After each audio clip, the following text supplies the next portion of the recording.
The tycoons of social media have to stop pretending that they're friendly nerd gods building a better world and admit they're just tobacco farmers in t-shirts, selling an addictive product to children. Because let's face it, checking your likes is the new smoking. Philip Morris just wanted your lungs. The App Store wants your soul.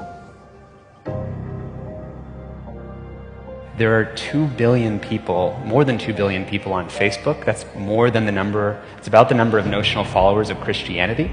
People check their phones 150 times a day, the millennial sort of audience.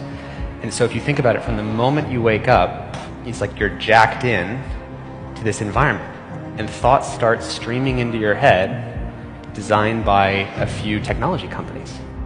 What we find is the typical person checks their phone every 15 minutes or less, and half of the time they check their phone, there's no alert, no notification. It's coming from inside their head telling them, gee, I haven't checked in Facebook in a while. I haven't checked on this Twitter feed for a while. I wonder if somebody commented on my Instagram post.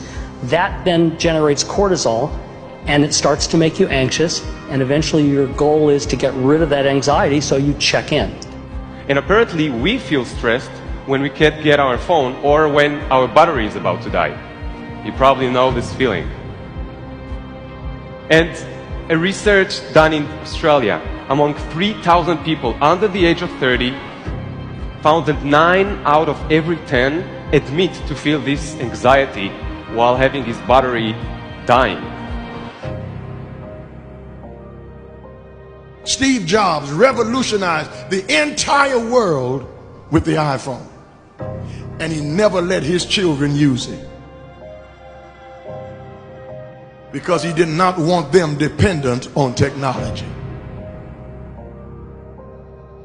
Right now, an infant is getting their first laptop that's soft and squishy and makes noise. Right now, a child is being born online and being favorited and retweeted. The hypergenerational segregation of our time is bizarre, unhealthy, and historically unprecedented.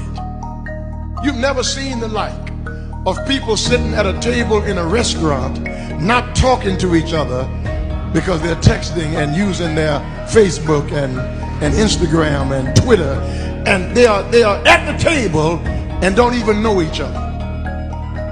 In the house and can't even talk to each other. And the pressure that's on us to be like everybody else is so great that everybody tries to live like they're in a reality show. As a culture, we don't have enough in common anymore.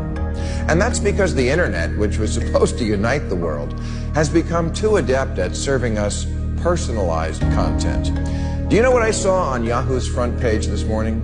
No, you don't, because mine isn't the same as yours. People get news feeds now that just spit back customized stories based on what we've clicked on in the past. We are great consumers, but poor producers. We will buy what we can't afford with money that we don't have to impress people we don't even know, trying to be like everybody else. Get off of Facebook and put your face in a book. Right now, a teenager is photoshopping their selfie because as a society, we're telling them they're not good enough.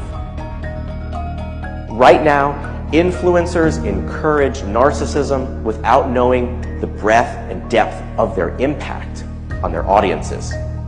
Right now, 40,000 spectators are in an Olympic football arena watching a competitive esports competition because this is this generation's football match. There's always this narrative that technology is neutral and it's up to us to choose how we use it. This is just not true. Technology is not neutral. It's not neutral. They want you to use it in particular ways and for long periods of time because that's how they make their money. You don't realize it, but you are being programmed. It was unintentional, but now you got to decide how much you're willing to give up, how much of your intellectual independence. If you feed the beast, that beast will destroy you. If you push back on it, we have a chance to control it and rein it in. And it is a point in time where people need to hard break from some of these tools and the things that you rely on. The short-term dopamine-driven feedback loops that we have created are destroying how society works. No civil discourse, no cooperation, misinformation, mistruth. And it's not an American problem. This is not about Russian ads. This is a global problem. I challenge everyone to try going 1 week without social media. Don't let your phone and social media control you.